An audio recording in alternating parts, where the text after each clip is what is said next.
good afternoon, good evening. Good to see you, gentlemen.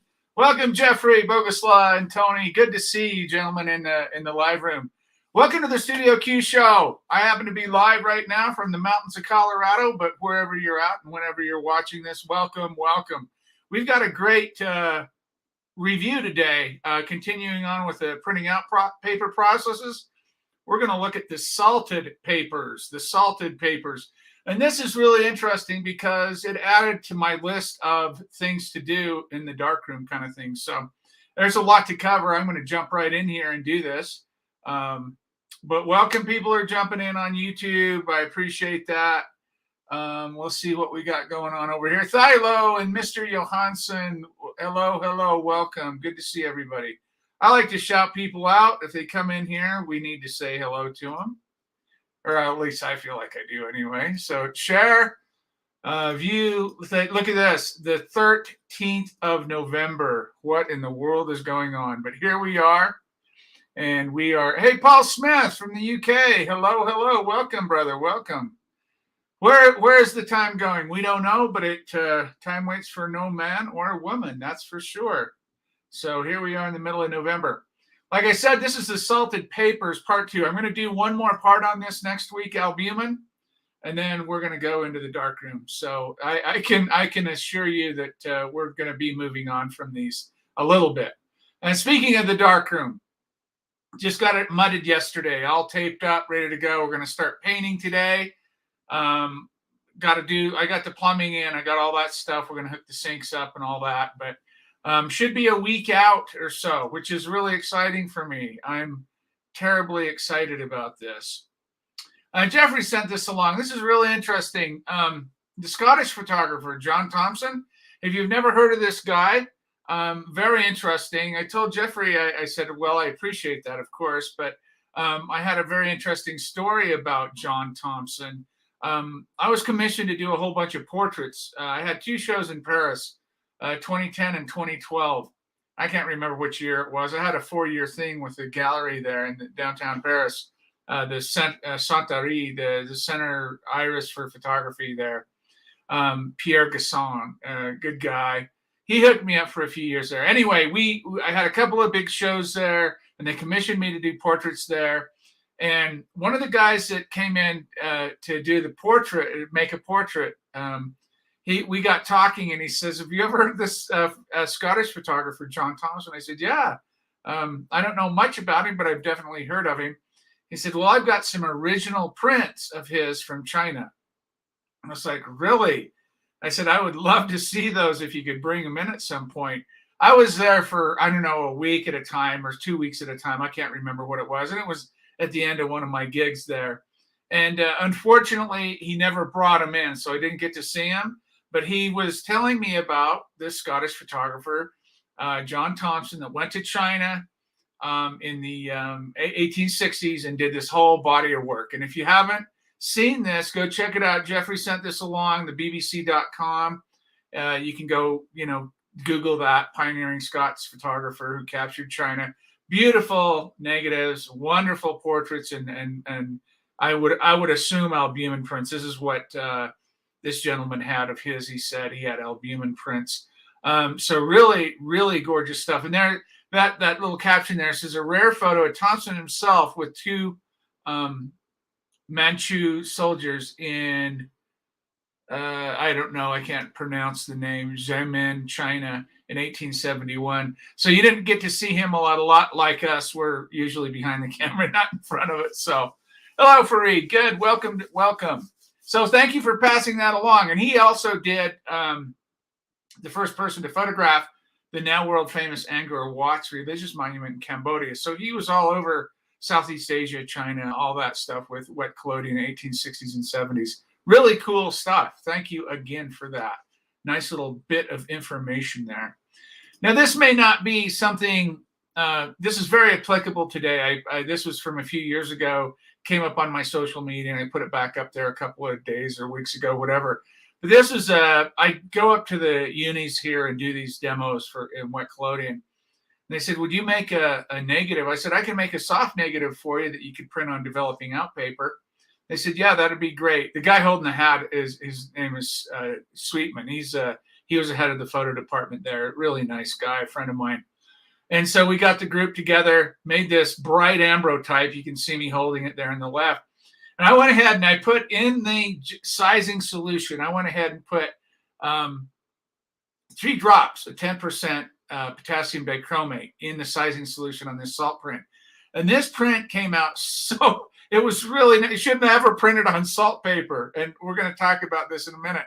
But this was really impressive. I gave it to Alex Sweetman there, and he took it to the class. I don't know what he did with all these. I gave him the negative too, or the positive. I don't know what you want to call it there. I call them bright ambrotypes. But we're going to talk about controlling contrast with salt prints today, and what Mr. Riley, James Riley, has to say about that. But I wanted to share that with you if you hadn't seen that. But this shouldn't have never printed. I mean, it's just a bright ambrotype, and it should never printed on salt paper. So here we are again. We're in the Albumin and Salted Paper book by James Riley, published in 1980, Light Impressions out of Rochester, New York. This is the history and practice of photographic printing from 1840 to 1895. And today we're going to do this wonderful salt paper or plain paper print, salt prints.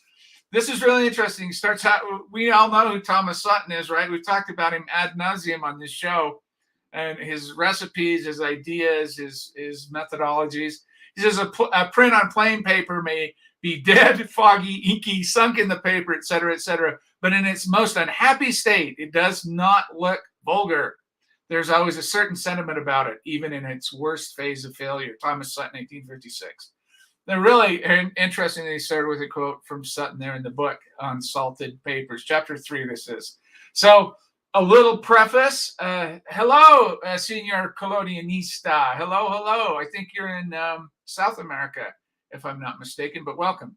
So if he's in this mindset of this progression of printing out papers, salt paper is the primary printing out process, really. And we'll talk about that. There's a little bit of history here. Photographing printing before 1850. Although others before him had experimented with the light-sensitive properties of silver chloride, it was the Englishman Fox Talbot who prepared the first successful silver chloride photographic paper.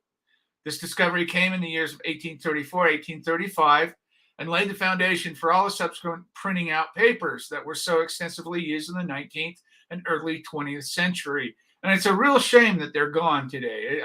I mean, digital and inkjet printing and all that, that's fine. But man, there's just nothing like P.O.P prints. It just isn't.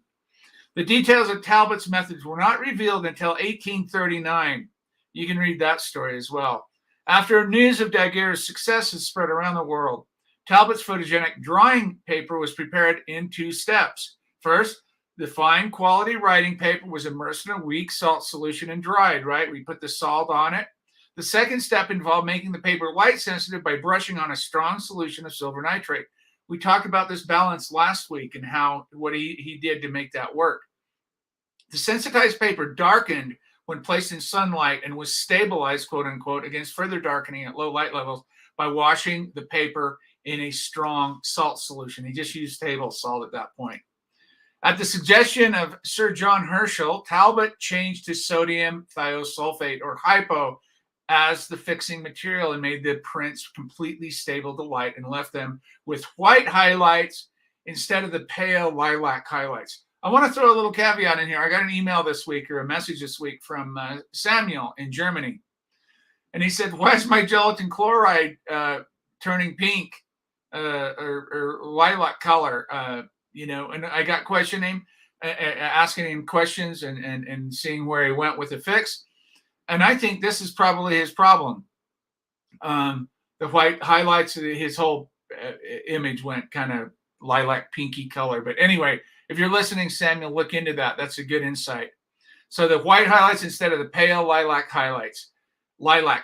Characteristic of fixation in strong saline solutions. So you could have a fixed problem, you could have, weakened fixed bath, whatever, and you get these color changes, or if you're just using table salt in this situation. With the adoption in 1839 of hypo as a preferred method of fixation, Talbot's photogenic drawing paper had evolved into what is now known as plain salted paper. That's what they called it. And they have to distinguish this from albumin. We'll talk about that as well.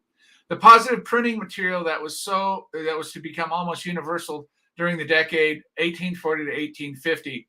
During that time, plain salted paper was commonly referred to as ordinary photographic paper to distinguish it from various types of develop out papers. Talbot had tried to use his photogenic drawing paper in the camera to make negatives. This is interesting, but exposures were so long that he abandoned printout negatives as soon as the practical alternative was available.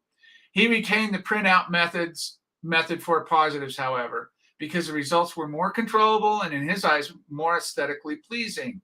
He thus set the pattern for the whole 19th century.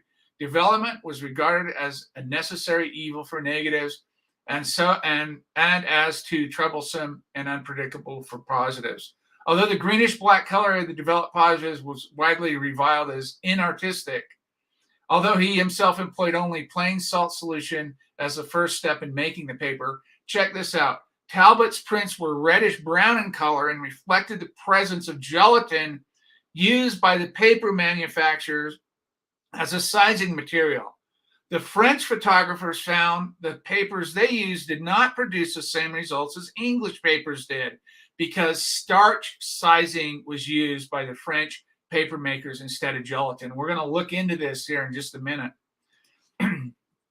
Until the late 1840s, no organic binder materials were used in the salting solution for salted papers, only chlorides, usually table salt or sea salt. Photographers were at first quite puzzled by the different results from the English and French papers, but eventually the two French scientists, Alphonse Devon and Jules Girard, investigated and explained the phenomenon. And we're going to talk about these two binders, gelatin as a sizing and starch as a sizing. Plain salted paper. Plain salted papers are those which have little or no organic binder material and are thus matte surfaced and of relatively lower maximum density. However, for even a simple salted paper, some organic material is necessary. It must either be present in the paper before the salting solution is applied, or it must be added to the salting solution itself. In practice, it is usually more convenient and satisfactory to add organic material to the salting solution. The sizing that already exists in paper is usually insufficient, and without additional organic binder material, the resultant prints would appear too flat. And this is where we run into problems with these printing out processes. A lot of it is the binder and how much and all this kind of stuff. So let's talk about a recipe here of the original salted paper. This closely approximates the printing materials of the 1840s. So there you got 20 grams of sodium chloride, 2 grams of gelatin, and 1 liter of water. That's not much binder in there, right? That's very little gelatin. We use 15. We use between 1.5% to 3% now. So we're way beyond that. So he goes through the process of doing this, and you can read this later or get the book if you have it. You can read it. The gelatin, that modern gelatin emulsion papers, the amount of gelatin is only enough to slightly inhibit the sinking of the image into the paper fibers. This is what we're trying to do, right? You've got your paper, then you've got your binder, and then you got your silver, and your silver should ride on that and just into that binder and really not into the paper. And this 2 grams, 0.02%, if my math is correct, is such a tiny amount. That's barely inhibiting that from happening. Hence the choice of raw stock for this or any other plain salted paper that does not contain very much viscous binder is extremely important and has a great influence on the results. Porous raw stock, such as watercolor paper, will yield a very flat print. So that's the problem, because the silver goes into it. You can look at the early stuff. You can see we're not separating that image from the paper, and it does get muddy and nasty looking. Early photographers generally chose the smoothest raw stocks available to them, and for plain salted papers that are not made with viscous binders, it's best to imitate their choice of a fairly smooth paper. We're going to talk about papers here. Now, here's a variant on the above formula. What does he do? He adds a little sodium citrate in there. Well, not a little, 2%, 20 grams of sodium citrate. The addition of a neutral citrate will cause the prints to become more reddish in color and slightly more brilliant. I can attest to this. You get a better, I like the color and I like the brilliance. There's a little more separation, it seems, there. However, the porosity of the raw stock will still be the largest single factor in the resultant prints. With whatever paper stock has been chosen, examine the paper closely before salting to see if there's a difference between the sides. Our paper today has what I call an emulsion side, or the side you should work with versus the back side. And I always tell people to mark that side so you know which you're salting or what you're doing, because you can't tell after you've done this which side is which. The smoother side has more sizing than the other, and that's very true. So, and then here's a modern salted recipe, right? This is one out of my book. Modern salted paper recipe: 20 grams of ammonium chloride, 18 grams of sodium citrate. It's a mild alkali as well. And 15 grams of gel, that's 1.5% of Photo Bloom 250 is what I like to use. It's a little stiffer. You don't have to use any chrome, alum, or hardener for that. That Photo Bloom, you can use regular store-bought gelatin as well too. Sometimes that's a little dirty. But there's a modern recipe versus the old school plain salted paper recipes. So let's talk about floating the paper on the salting solution. Floating is the preferred method. And we're going to talk about why. You're going to read in if you have my book, you're going to see, or watch my videos, you're going to see me do full immersion. I'll tell you why I can get away with that. Floating is the preferred method for coating most solid papers because it eliminates the possibilities of patches or uneven density, which might be caused if both sides are salted. Now, what he's talking about there, depending on the raw stock, depending on the paper you're using, I'm going to show you what paper I recommend to use. I don't get that bleed through. I can do a full immersion, and as long as I'm careful with the silver, I don't have to worry about that, right?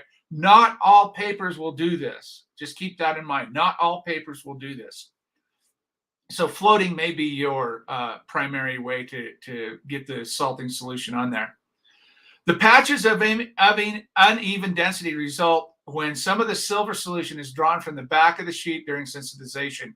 Again, I don't have that problem, thus localizing sensitization of some areas of the back and causing a blotchy appearance on the face of the print. With some raw stocks, however, the simple gelatin salting solution given above will provide good results when the paper is immersed and not floated. My experience right there. Only experience will determine which raw stocks can successfully salted with the immersion technique. And that's what I went through. That's what I found. And the Strathmore Series 500, the Bristol, really good. It's a hot rolled paper. It's really good, really smooth. It doesn't allow that to happen. And now some of your arches and your watercolor paper, that might be a whole different story. You might have problems with that. The technique of floating is not difficult. It actually becomes quite efficient and routine if proper conditions are maintained. My problem is it just takes so much time. I can salt 10 sheets of salt printing out paper. I can salt those papers in 5 minutes, 10 sheets, less than even. Versus bending them up and floating them and worrying about bubbles and all that kind of stuff like albumin. I can just immerse them and go if you use the right paper. If the temperature is the paper itself and the salting solution is the same, floating the paper is made considerably easier. If the salting solution is warmer than the room temperature, and I talk about this, you always want everything ambient temperature, right? You don't want your solution cold, like albumin right out of the fridge, and then you're trying to float paper at 20 degrees Celsius. You don't want that. You want both the sizing solution or the binder the same as your paper in the room temperature. Then temperature, which is also the paper temperature. Then the sheets of paper will curl ferociously when they are placed upon the surface of the solution. In general, relatively thin papers are preferable because they are easier to handle. I like crowbarred, I like the Strathmore, those kinds of papers, especially after they've been coated with the binder materials, must be floated a second time on the sensitizing bath. Papers become stiffer when dry, and so do a certain amount of moisture in the storage environment of the paper, especially just prior to floating, makes the sheets easier to handle. If you have my videos, you can see how I do all this, but you're going to have to figure out your method anyway. This is just a general idea of what happens when you float these papers. Curling is caused by the swelling of the paper fibers. That's why when you use thinner paper, you don't have as much of that. When you use thicker paper, you're going to have more reaction to that because it's going to take a longer time for the fibers to get wet and then relax. Swelling of the paper fibers on the bottom of the sheet itself. So if curling does occur, can be remedied by dampening the fibers on the top side of the sheet. I don't know about that. I don't know about dampening paper, but old manuals recommend breathing on. Now that's another, the huff test, right? A little moisture like that. But my experience has been, I'm in a very dry area. My experience has been once that paper, you float it, it'll relax and lay back down. And then you can start your count on however long you want to sensitize for. After a sheet is rested on the surface of the solution for a while, it will uncurl itself right there and gradually lie flat. But if the curling has been too severe, the sheet may already be ruined from the solution running on the back. That's why I recommend if you're going to do the floating technique, which you will on sensitizing, you bend those edges up and make a boat out of your paper and lay it down. And then you don't have that problem. Sometimes holding the edge of the sheet down on the surface until the sheet unfurls itself is a workable method. That's what I do sometimes. I'll just hold my fingers down on the paper, just kind of press it down. And then when it relaxes completely, it'll just lay flat on the solution. Whatever method is chosen, it's always best to try to have conditions of moisture and temperature as favorable as possible before attempting to float. One way of controlling curling is by dampening the back of the sheet with a fine mist of water. Very, very fine, but I guess if you're in a super, super dry area, again, I'm in a dry area and I haven't had that problem.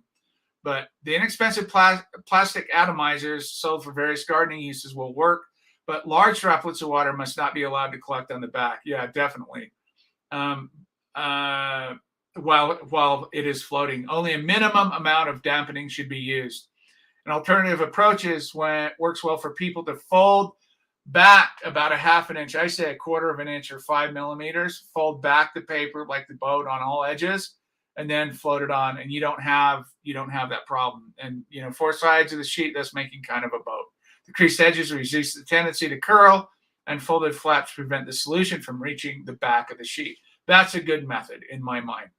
Many old manuals have advised that paper be floated by handling it by 2 diagonal corners, like you just saw that illustration, bending the sheet and placing it in the center and bending it, letting it lay down.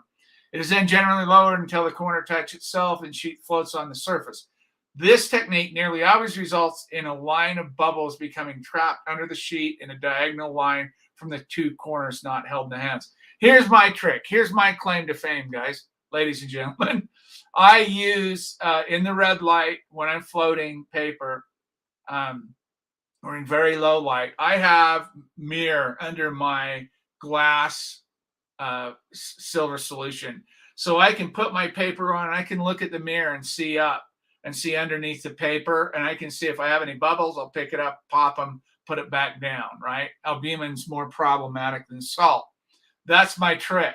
I use a mirror underneath the glass silver solution tray that I'm sensitizing the paper on so I can see if there are any bubbles, especially for albumin. We'll talk about that next week as well.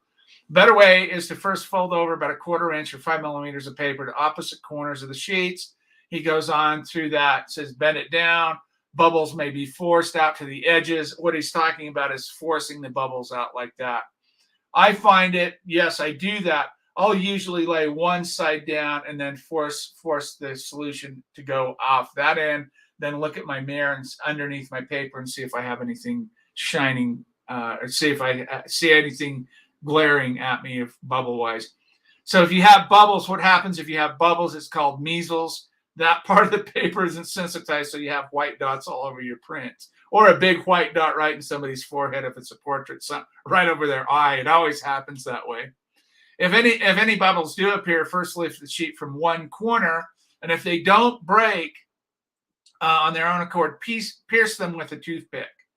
I always have some toothpicks around. This is going to happen more with albumin than salt. Believe me, this is an albumin problem.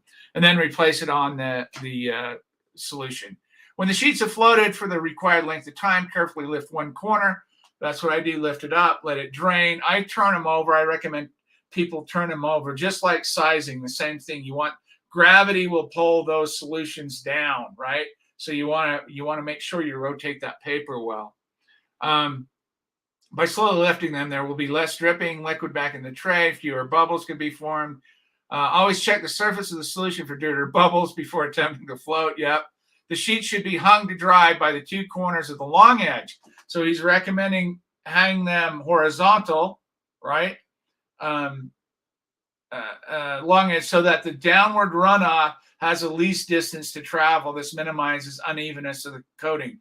I always say let them hang for a minute and then turn them over. And you'll have I always have really good results doing that. So either horizontal or vertical. Horizontal takes more space up. If you have paper hangers, it's usually a vertical hang. My prints are falling off over here. Goes on to say, slightly thicker. If the sheets curl during drying, clothespins may be clipped. I have actual weights that I hang on paper to keep it, especially albumin curls up really bad, et cetera, et cetera. You've probably been all through that. When the sheets are dry, they should be taken down and pressed flat under some weights. This makes them more supple and easier to handle in the sensitizing step. The paper will keep indefinitely in the salted condition. He was talking about salting. Salting and sensitizing are basically the same thing if you're floating both. Paper made according to the above two formulas should be sensitized by floating for 3 minutes on a 12% silver nitrate solution. That's 120 grams of silver nitrate into 1 liter of distilled water. 3 minutes with either solution.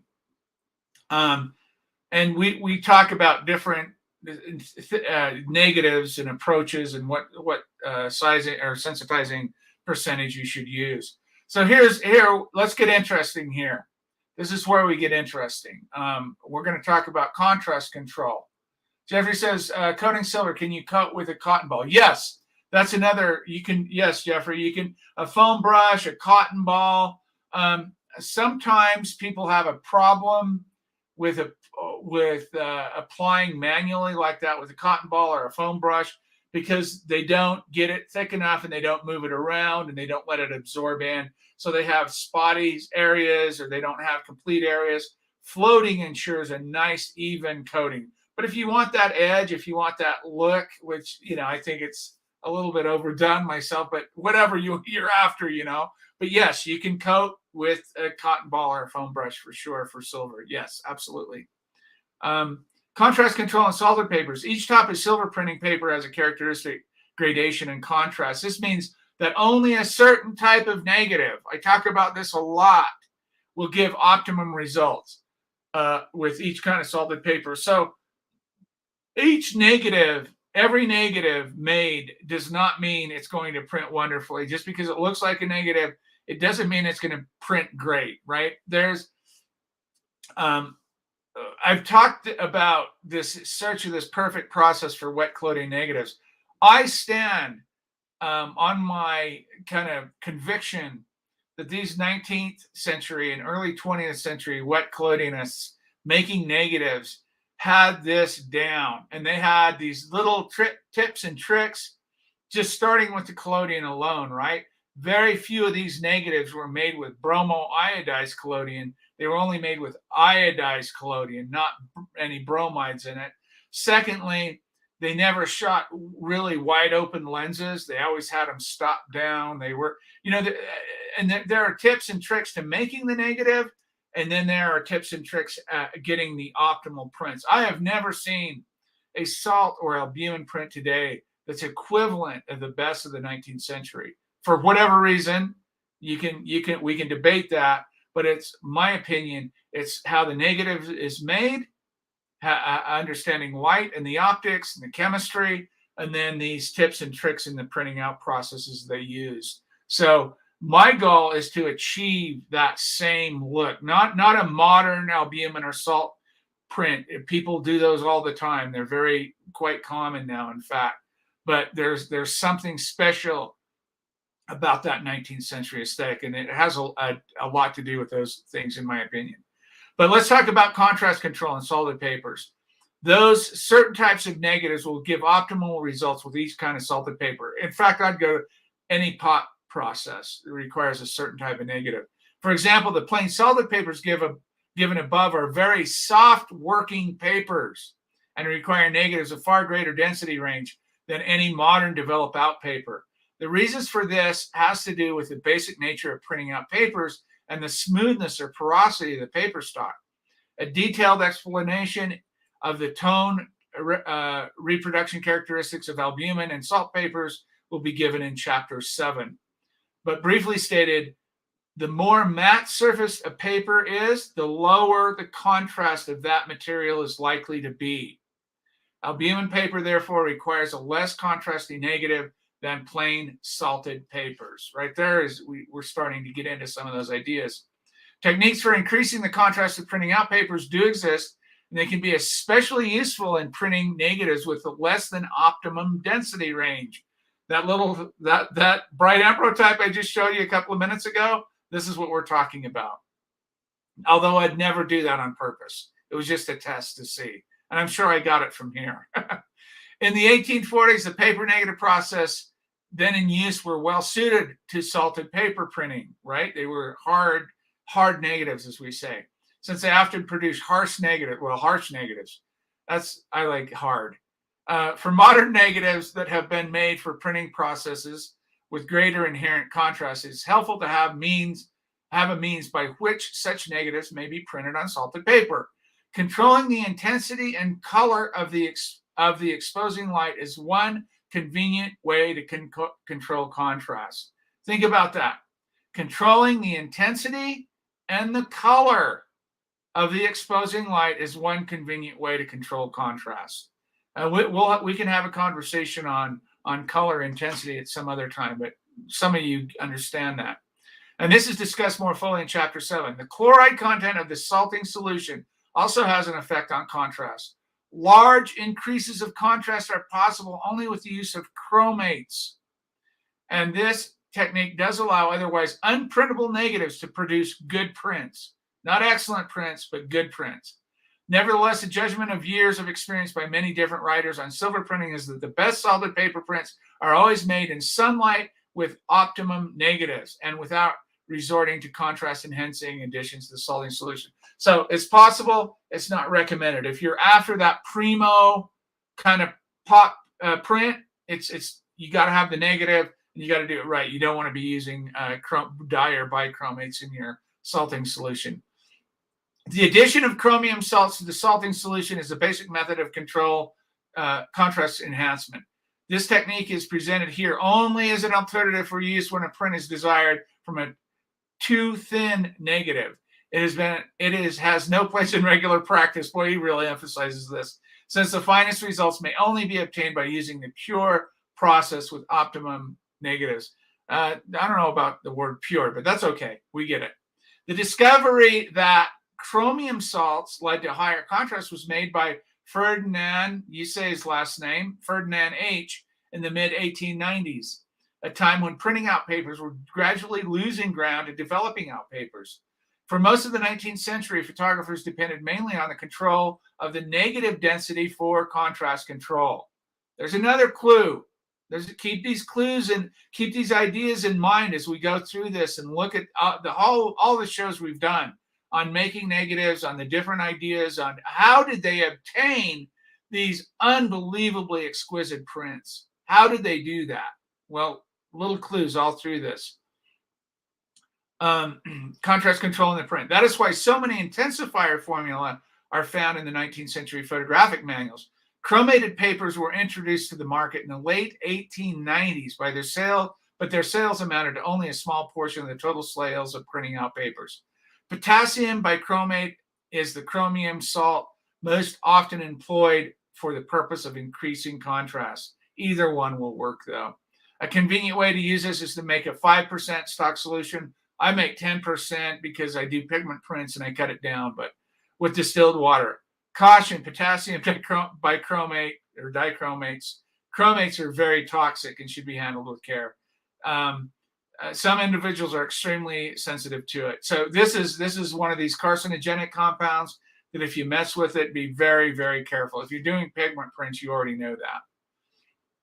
So always work in a well-ventilated area, of course. The bichromate stock solution is added to the salting solution varying amounts depending on the degree of contrast enhancement desired. The effect of bichromate addition is mainly in the highlight areas of the image. A sample salting solution containing bichromate is as follows. So there you go. You've got a sodium chloride, you got a potassium bichromate, a gelatin, and water. That's a basic solution. Sensitize for 3 minutes on a 10% silver bath, which also contains 5% citric acid, 5% citric acid. It is best to keep bichromate's addition to a minimum. The stability and predictability of papers declines with the increasing amounts of bichromates. The practical limits of contrast control with this technique will have to be established through experience. In no case should the dry weight of a bichromate exceed 1% of the salting solution. That gives you some limits there, so you could experiment within those limits. The fact that the papers must be salted and stored in yellow or diffuse white light because of the light sensitivity of potassium bichromate. Here's the thing with bi and dichromates or chromium salts. When they're wet, they're not light sensitive. When it dries, it's light sensitive. So you have to store these papers. If you didn't use the chromium salts, if you don't have a thin negative and you're doing a regular good hard negative, the salting sizing, you can white light, store it, no problem, not any issue. There's nothing to react there. If you're going to use these chromium salts, and once you apply them, you got to store them. They're quite light sensitive, actually, and we know that. Also, the addition of bichromates tends to produce a browner image color that would otherwise be obtained. Bichromate additions will serve the same contrast enhancing function as almost any kind of printing out paper, and they are employed in approximately the same quantities with other papers as the plain salted paper formula given above. Just interesting, right? There's an interesting little piece of information there. Here's the gist of the story today, ladies and gentlemen. Arrowroot papers.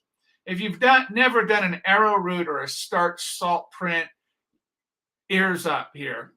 I've already ordered my starch. It's on its way. This is going on my list. Arrowroot paper is a form of salted paper in which the binding material is a paste from boiled arrowroot starch. The surface qualities of arrowroot paper range from very matte to a dull gloss, depending on the amount of starch applied to the paper and the smoothness of the underlying raw stock. Arrowroot prints can be considerably more brilliant and richer looking than plain salted papers. They have a longer density range and preserve more delicate detail. That got my attention right there. The first starch papers were prepared by de Brebisson in 1854. I know I butchered his name. Using tapioca instead of arrowroot. But eventually the arrowroot emerged as the most suitable and widely used starch for the purpose. Again, we're talking a binder, gelatin, or a starch. This is a starch. Remember the English papers, gelatin, and the French papers use starch. There were differences there. Starch papers became very popular and almost completely displaced plain salted papers for matte surface prints. In 1854, the popularity of the albumin paper was increasingly as well, but a significant number of photographers still preferred a matte surface on their prints. At the time, albumin paper was very new and had its share of problems, and it was harder to tone and fix than other kinds of papers, and it was difficult and sometimes difficult to coat evenly. And the newly discovered starch papers represented a great advance over the older plain salted papers. The middle 1850s saw the rise of a new kind of business enterprise, offering salted and sized photographic papers to the public as an article of trade. And many of the new companies sold albumin and starch papers. So although it would give more of a matte, you can always wax with beeswax and lavender oil. You can always gloss and papers up. But if you're after this kind of thing, I'm going to try it just because I've never made a starch solid print. However, significant improvements in the albumin paper were not long in coming, and during the last half of the 1850s, albumin paper ascended to the unchallenged dominance of the photographic paper market. That was to keep for the next 35 years. Although diminished in popularity after 1860, starch papers continued to be used by a small number of photographers. There are always these groups, right? Small number of photographers, and Arrowroot Papers remained an article of commerce well into the 20th century. Unfortunately, starch papers appeared at the same time. The public taste was very much on the side of glossy papers. This is another thing, right? We go in these trends. This is cool, this isn't. This is cool, that isn't. Ebb and flow, right? So, and it's all commerce-based. It's all capitalism. It's like, what can I sell? What's making money? What's popular and what's not? So keep that in mind. It's not that Arrowroot starch paper or starch prints were all of a sudden became terrible. It's just popular opinion. They were very novel at the time and better suited to small but immensely popular carte de vis, the cabinet card portraits in a typical full-length pose had the head of a person, and a cabinet card might be less than an inch high, so the maximum detail is necessary in the print to make such a tiny image successful. And then after 30 years, it became changed again. Glossy prints fell out of favor. In the 1880s, first awakening, the renewed interest in matte papers was felt, led by photographers whose main interest in photography was aesthetic, not commercial. So now we're swinging back into the more personal, creative kind of ideas, not commerce. More artistic, right? By the 1900s, the public at large had come to regard matte papers as more artistic, and although they were a great number of printing methods to satisfy the demand, Arrowroot papers enjoyed a modest revival along with plain salted papers. Kind of sounds familiar, right? We go in these trends all the time. The poor economics of professional portraiture with the expensive and time-consuming printing out papers eventually drove the last Arrowroot and plain salted papers off the market in the years following World War I. So by 1920, all this was dead. Let's talk about the preparation of the Arrowroot. So there's a modern take on it up top. The Strathmore Bristol 500 paper, the slate hot press I was talking about. 20 grams of Arrowroot starch mixed with cold water to a paste, right? Just a little cold water. 20 grams of ammonium chloride, 23 grams of sodium bicarbonate or baking soda, 7 grams of citric acid, and 1 liter of distilled water. You boil this, and there's still husks and stuff in it, and you'll get this kind of slime stuff on the top you have to remove off. But this mixture should be brought to a boil. The liquid starch added slowly in small amounts to it. Gently boil for 5 more minutes. Remove the skin from the surface. That's the husks and crap. Filter through a cheesecloth and prepare your paper as soon as possible. So over here, Arrowroot papers can be printed on almost any sort of paper surface, but fairly smooth surface papers is generally preferred. The Bristol 500, the Strathmore papers are really good. Would be really good for this. Highly calendared plate finish papers right there present a little more difficulty in obtaining an even coat, but it may be more difficult. Again, I haven't done any starch prints, but you're going to see me do some, and we'll see if that's true. And I'm going to use this paper. Arrowroot pastes tend to be absorbed into the paper fibers. In fact, they must be absorbed to a certain extent to adhere. And so porous papers will require a binder that contains a higher percentage of starch. That's why his Arrowroot salted paper recipe is 35 grams of starch versus 20 grams of starch. This is best done by a mortar and pestle. So you mix out 35 grams of Arrowroot, a creamy paste, in cold water. Make sure there are no lumps. 35 grams of sodium chloride. In the modern one, we're using ammonium chloride. 3 grams of citric acid, and 950 mils of water. So he says this solution should be brought to a boil in a porcelain container. And the Arrowroot cream added in small amounts, consistent stirring, a glass rod or a wooden spoon. Allow the mixture to gently boil for a few more minutes, then remove from heat. When the mixture has cooled, it is ready to use. Remove the skin that forms on the surface. This is what we're talking about, of the cooled liquid. This is the residue of the hulls and the bursts of grain of starch. Tapioca or rice starch may also be used in the same manner as Arrowroot. The formula for Arrowroot paper is essentially the same as for plain salted, except it contains citric acid. Starch is not an active organic substance, so it has no effect on the reduction of silver chloride. Hence, if the citric acid, which is an active, we know this, right? Which is an active organic compound, were not present, the prints would be gray and flat, and hallmarks of pure chloride image. Fox Talbot experienced that. We've seen all that. In the presence of both citric acid and starch, the prints take on a warm purple color after exposure. In the absence of toning, change to a yellowish brown during fixation.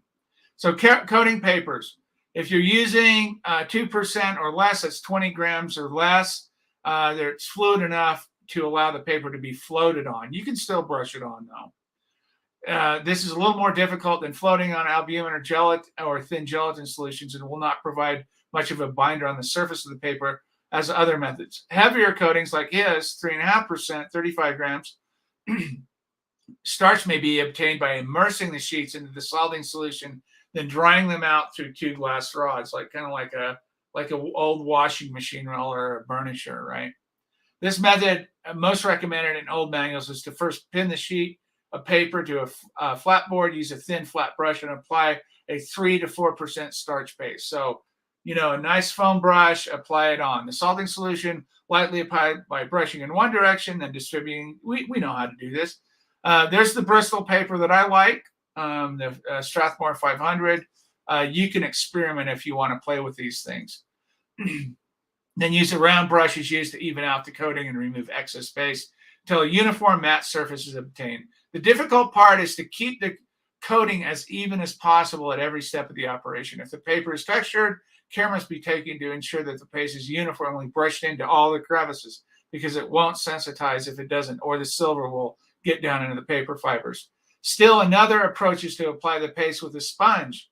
Wait 1 or 2 minutes and scrape off the excess with a squeegee in one direction, then the other. The paper is hung to dry after it's been coated with salting paste.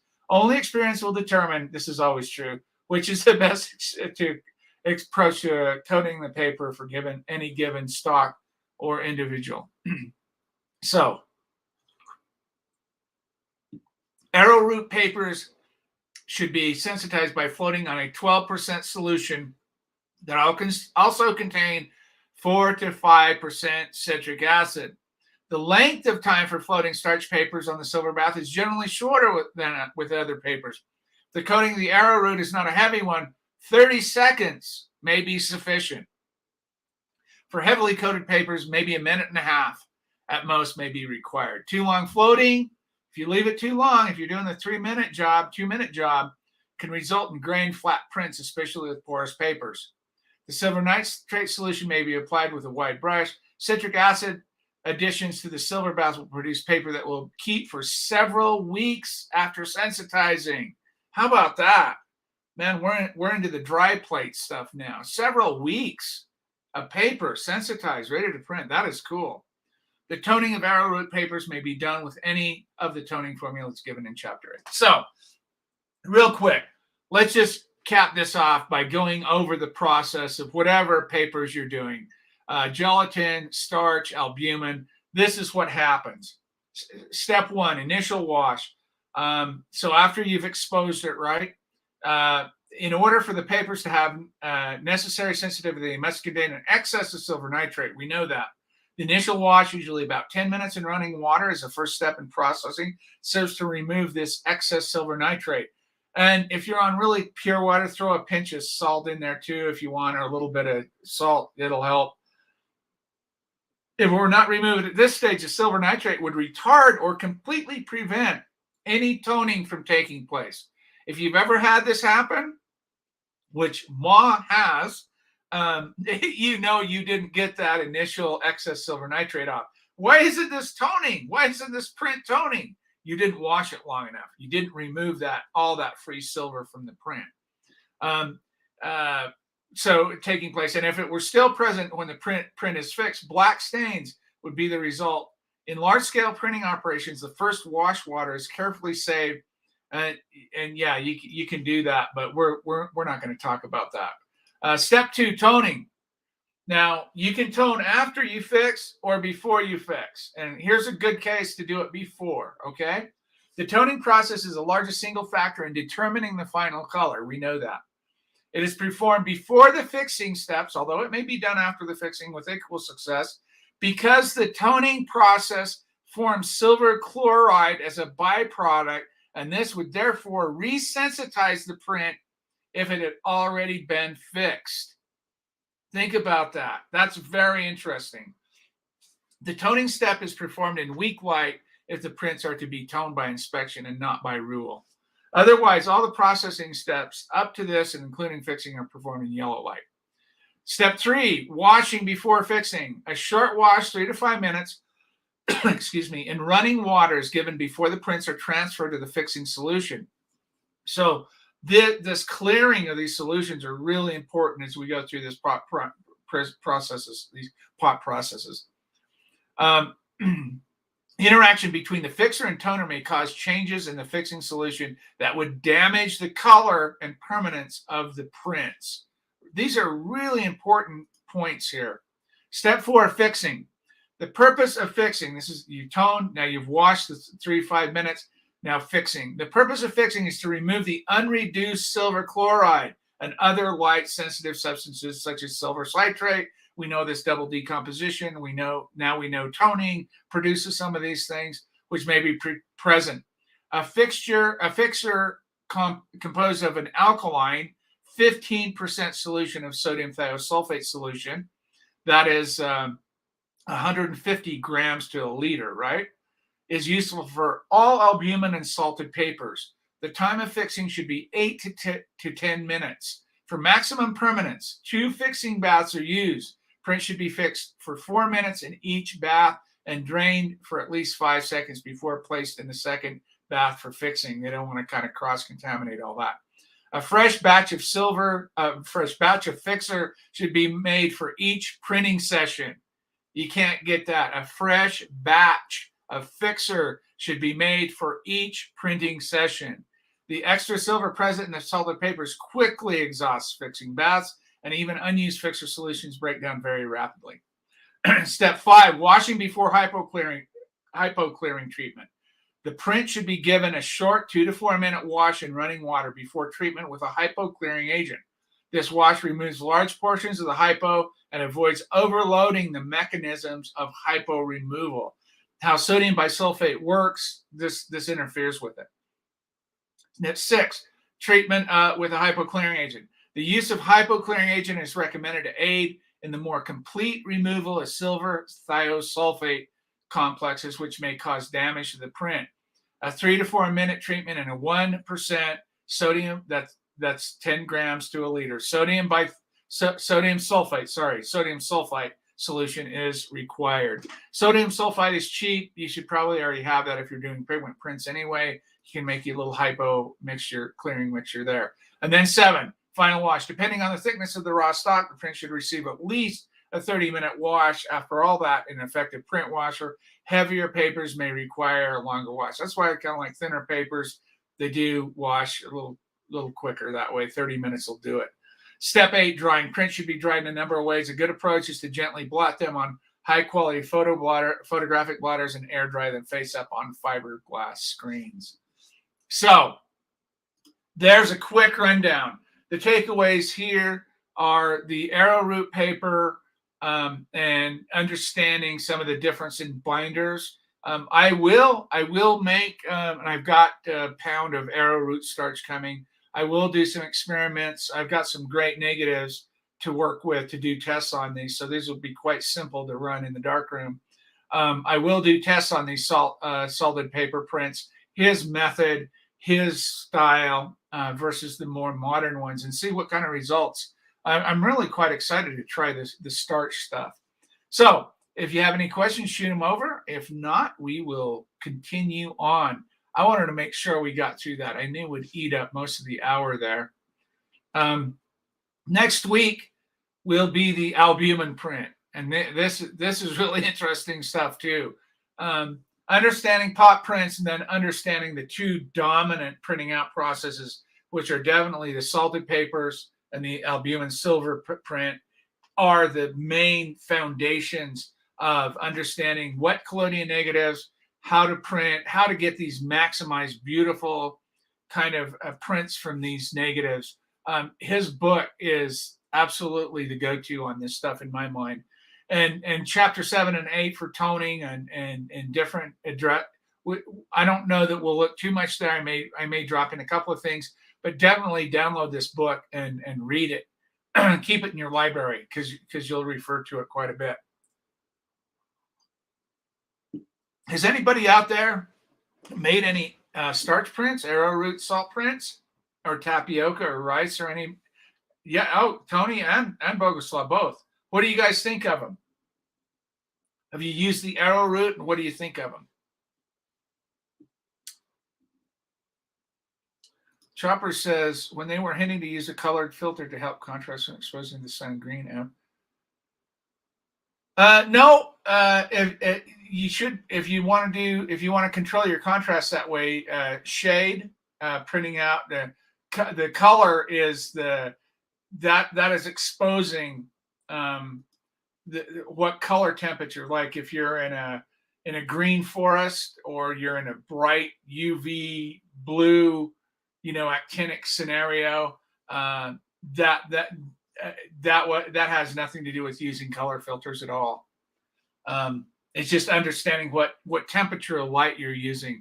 And for printing out processes, a lot of people like to either scrim or use shade to print out, get a little better contrast. It's longer, it takes longer, but it works very well. Tony says, I preferred the rice water for sizing tapioca, works as well. Have you done the arrowroot at all? Anybody done the arrowroot? That's what I would be interested in knowing, if you've done the arrowroot or not. Oh, hello, Linda. No problem. You have a great Saturday evening as well. Not a problem. We record it up here on YouTube, so you can watch it anytime. So watch it later. So yeah, let's see. Yeah, arrowroot works fine. Great. I'm excited to do this. Just as I don't have any plans for it to use it in my work, but just to have it in my arsenal, to have experience with it, to know what kind of negatives it likes, to see what kind of difference in a regular gelatin binder versus a starch binder, what it produces. I would imagine gelatin, like they say, is glossier, a little more, whatever, on the typical look and feel. And we use, my recipes call for 1 to 3% gelatin. So anyway, we're going to look at that next week. Recommended reading. This is Lonnie Shavelson. Sorry, I got a potato in my mouth, kartoffel in my mouth. Mr. Lonnie Shavelson is, I believe, if I'm not mistaken, he is a psychiatrist or a psychologist. This is a wonderful book. I have been, I've had this since the 80s. I have been intrigued with portrait photography, psychology, psychiatry, human nature in general, why we act the way we do, why we think the way we do. And this book is just amazing. It's a short little book. It's tiny, black and white. The introduction is by A.D. Coleman. If you know who A.D. Coleman is, you'll know he's quite a prominent writer on photography. But I want to give you an example out of this book here. It's really, this is what, and the book's called I'm Not Crazy, I Just Lost My Glasses. And I'm going to do this for just a second. Let me go full screen on this. So I'm just reading here, and one of the quotes says, he quotes the grapes of wrath up here, and then below is the portrait. Let me find his portrait real quick before I read that, so we don't lose the impact here. This is the essence of the book. If you were to get this book and look through it, or read it, this is what it would be. Quote, the medicine cut off the voices immediately. I was impressed, but I was still the Messiah, Brad Lichtenstein. And there's his portrait. This is the kind of stuff that's in this book. It's just really straightforward. It's kind of Avedon-esque. How do we say? yeah, Avedon-esque-ish, if you will, and then with a twist of psychology and psychiatry in it. If you're interested in that kind of stuff, I definitely recommend you get this book, or at least try to find it to look at it. You'll enjoy it. And then along those same lines here, I've got this recommendation. If you have not, Errol Morris is one of my favorite all-time filmmakers. He's just incredible. And if you don't know who Errol Morris is, okay, he says, Tony says it depends on the paper. Most papers already sized and may conflict. Yeah, exactly. Yep, exactly right. Well, we'll run it and see, Tony. We'll give you a good report here on that. But anyway, if you don't know who Errol Morris is, check him out. He's probably my favorite filmmaker. Him and I like Harmony Korine. I like those guys. This is a great film. This is called Gates of Heaven from 1978. It's about the men who run a pet cemetery, and shot very Errol Morris style. And I love the visuals in it. I love the throwback in it. And if you haven't checked it out, you can Google it. You can watch it on YouTube. You don't have to buy it or anything. I'm just going to play this. I'm going to mute myself and play this little clip here. There's a principle of law that with every benefit, there's a burden and a responsibility that you have with a dog. It's not just an inanimate object. In our life today, we do focus a lot of our attention on material things, such as automobiles, clothes, trips, and things of that sort, and even objects, paintings, and other kinds of things at home that you cherish. Well, an animal, I think, much more so you cherish because he does respond to you. He doesn't talk like a human being, but he's much more so than just an inanimate object. And I think that therefore a responsibility that a person has with an animal, you'll sense that when you have them, because their love and affection comes to you. And that love and affection over a period of years becomes a part of your life, and you just can't discard them to such a degree like you can a wrapper around some food or something and say, well, it's finished and disappeared. Of course, it is a very, when a dog dies suddenly, like Trooper died, the moment of decision came. What do we do with him? And I could often think of Trooper's face and I say, where are you going to put me? There's something to life that even when you discard something of an inanimate nature, you dispose of it with some kind of a reverence. I got a stereo system aside from a recording system. It's a Pioneer SX1010, and it's 100 watts per channel, which is very powerful. And on some occasions, say late afternoon when there's nobody up here at the park, I'll take my speakers and I'll put them outside and turn it up, and you can hear it. It goes through the whole valley, and you can hear it from miles away.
I think we'll all be together again. I think we're going to live pretty much just like we do here. And I want to be able to find my pets. I don't want them dug up and scattered all over creation. I want them right where I know where they are, where it's like in hunting fields like they've had in this life. And I believe that we'll all be reunited. I really do. I believe that from the bottom of my heart. She got me Sister- believing that now. I never believed in it, but Before, but I still do. Because after all, there's your dog. Your dog's dead. But where's the thing that made it move? It had to be something, didn't it? There's your spirit. There it is. I might be dead, but I'm not moving. And you can't put that back in them. But I can take the body where it'll be with it and lay it to rest for a beautiful thing. And it can rest there or be right around there. It'll stay close. It'll stay where he is, and I'll find it again. I really will. They'll be with us. I hope she's right. I think I'm right. In fact, I almost know I'm right. Bet on that. Yeah, I'd bet a lot on it. My assurance to the pet owner that they will be reunited with their pet at some time in the future, maybe under different circumstances and in a different form. As remote as this might be, and as hard for them to visualize, it still gives them a degree of hope.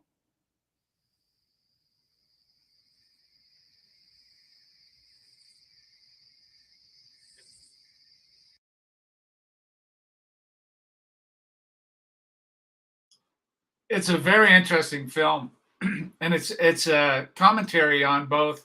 And I'm a very much so an animal lover, but it's a commentary on how we view our pets and how our own death anxiety and death denial bleeds over onto our pets, and how we transfer that kind of anxiety and hopefulness and things. But if you haven't seen that, I definitely encourage you to check it out. You'll enjoy it. If you like those kinds of film, you'll enjoy that stuff. Let's see. Chopper says, side subject, semi-related as people used to make pet post-mortem pictures. Yes, absolutely. Yes.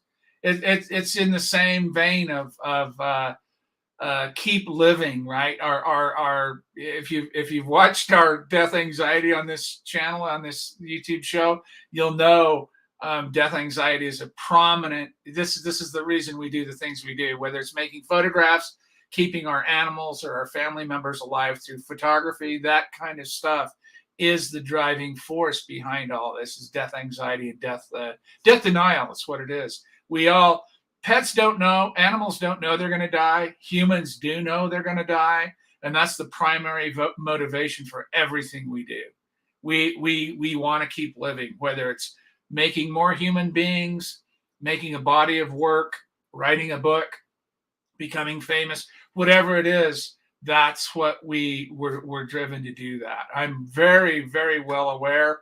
I see it every day of my life. And the minute we're reminded of our death, we start doing some crazy stuff. And I just love the idea of that transference onto your animals. I get it. I understand it. So let's do this, ladies and gentlemen. Join me next week and we'll look at albumin printing and see if we can learn anything about albumin printing.